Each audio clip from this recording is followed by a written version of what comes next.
Hello दोस्तों, तो चलिए आज हम बात कर लेते हैं। अभी तक हम लोगों ने वैदिक साहित्य, वैदिक काल के स्थापत्य कला, चित्रकला, सूफी आंदोलन, फिर हम लोगों ने क्या बोलते हैं प्राचीन सभ्यता मतलब सिंधु घाटी की सभ्यता, इन सब के बारे में पढ़ा था, है ना। अब हम बात कर रहे हैं मतलब जो सूफी आंदोलन था उसके सिद्धांत और भारतीय समाज पर उसके प्रभाव का हमको विश्लेषण करना है। ये प्रश्न 7वां है और आज हम इसको समझते हैं कि इसका हमारे भारतीय समाज पर क्या प्रभाव पड़ा था। तो मध्यकालीन भारत में सूफी आंदोलन एक महत्वपूर्ण आध्यात्मिक धारा के रूप में उभरा, ठीक है, जिसका उद्देश्य ईश्वर के प्रति जो प्रत्यक्ष और व्यक्तिगत संबंध स्थापित करना था, ठीक है।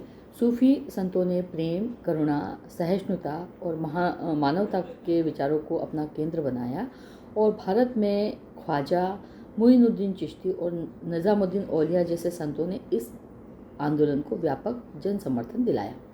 सूफी आंदोलन के जो प्रमुख सिद्धांत थे वो क्या थे? तो सूफी सिद्धांत जो था मुख्य रूप से एकेश्वरवाद में, मतलब ईश्वर एक है, उसमें विश्वास करते थे और उसी के प्रति प्रेम और भक्ति रखते थे और उसी को सर्वोच्च सत्ता मानते थे, ठीक है। प्रेम और भक्ति का मार्ग उन्होंने चुना।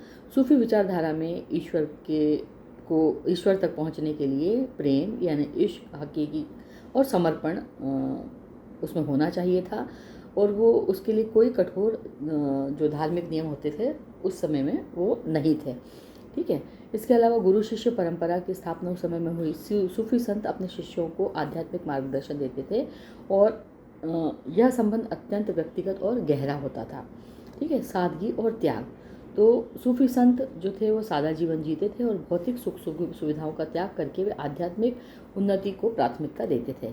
सहिष्णुता और समन्वय, सूफी संतों ने सभी धर्मों के प्रति सम्मान, सहिष्णुता का संदेश दिया जिससे सामाजिक समरसता को बढ़ावा मिला, ठीक है। अब भारतीय समाज पर इसका क्या प्रभाव पड़ा, है ना। तो धार्मिक सहिष्णुता का इससे विकास हुआ, मतलब जो कट्टरवाद था, जो सिर्फ अपने धर्म को लेकर के स्टिक थे, वो अब सूफी या संतों के जो नीतियाँ थी या उनके जो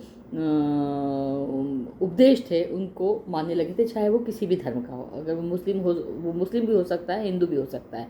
तो धार्मिक जो कट्टरता थी वो समाप्त हुई और धार्मिक सहिष्णुता का विकास हुआ।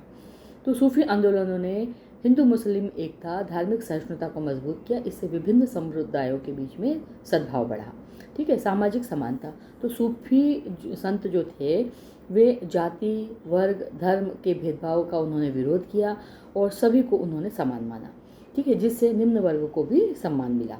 भक्ति आंदोलन का प्रभाव, तो सूफी विचारधारा ने भक्ति आंदोलन को भी प्रभावित किया। दोनों आंदोलनों में प्रेम, भक्ति, सरलता आसानी से देखने को और समानता हमको देखने को मिलती है।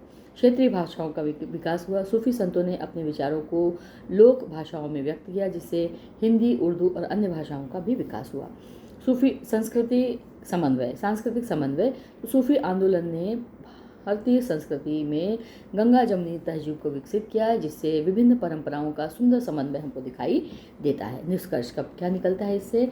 इस प्रकार सूफी आंदोलन ने भारतीय समाज में धार्मिक सहिष्णुता, सामाजिक समानता और सांस्कृतिक समन्वय को बढ़ावा दिया। यह केवल एक धार्मिक आंदोलन नहीं था बल्कि एक सामाजिक परिवर्तन की धारा थी जिसका प्रभाव आज भी हम भारतीय समाज पर स्पष्ट रूप से देख सकते हैं। तो ये हमारा 7वां प्रश्न था। ये संभावित प्रश्नों की सूची है जो हम तैयार कर रहे हैं, जो हो सकता है कि यूपीएससी के जो एग्ज़ाम है 2026 में उसमें ये पूछा जा सकता है।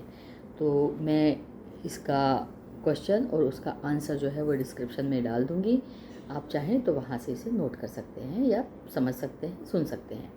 अगर आपको मेरा सेशन अच्छा लगा हो तो मेरे चैनल को लाइक कीजिए, शेयर कीजिए और सब्सक्राइब